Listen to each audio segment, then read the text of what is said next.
This was brought to you by the Storyteller on YouTube and Facebook. Demeter's testimony. Foxy. 1.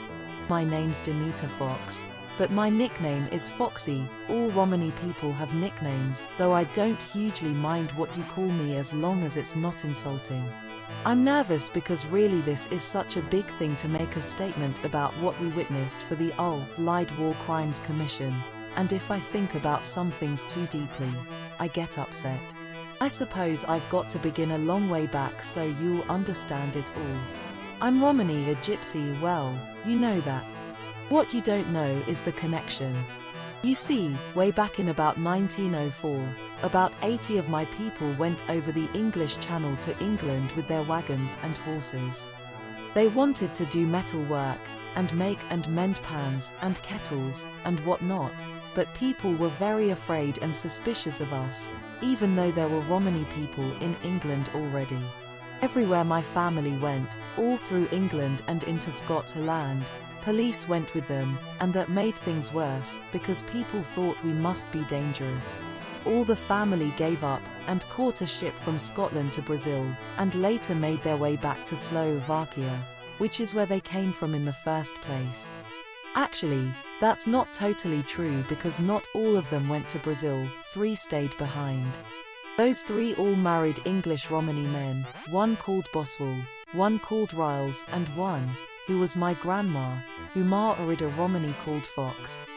Anyway, when I was about 8, my mum and dad both died in a wagon fire. I don't want to talk about it, and I don't even know much about it, as I was too young. My granny, who was about 60 then, brought me up, but then decided it'd be better for me, and had to go back to her relatives in Slovakia. My English Romani relatives were fine, but they didn't follow the old Romani ways quite as much as her family, she used to say. I don't think that's true. I realize now that there was something else going on which I didn't know about, but partly because it was late spring 1939, and the terrible war was soon to begin, though I now think Granny knew much more from her second sight.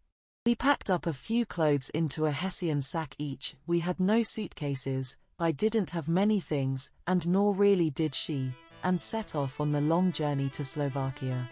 My father's family gave her a lot of gold coins, and she had some herself, so were able to buy tickets on the boat to France, and then on trains. One was called the Orient Express, and from Budapest we went into Czechoslovakia. On some of the trains there were German soldiers who bullied everyone, and Granny seemed quite afraid of them. They pointed at us and laughed, and I kept hearing the word Zigeuner. I thought maybe the clothes we were wearing marked us out. We reached a place called Poprad, as Granny's family were usually somewhere around there.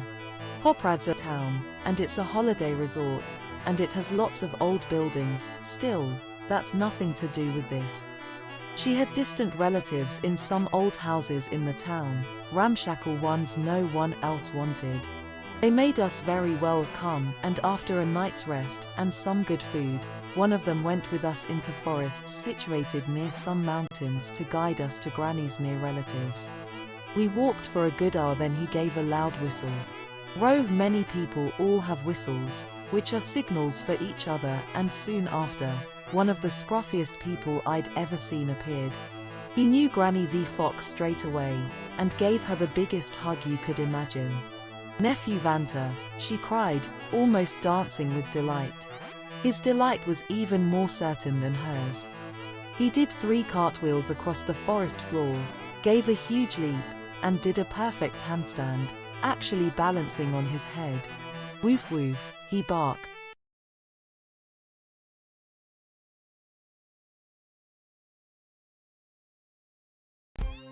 This was brought to you by the Storyteller on YouTube and Facebook.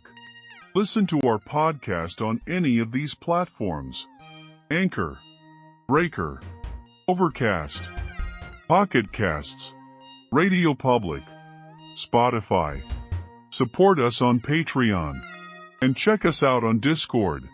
All the links can be found in the video description below. We thank you for your participation. If you enjoyed, please like, subscribe, share, make comments. We love feedback.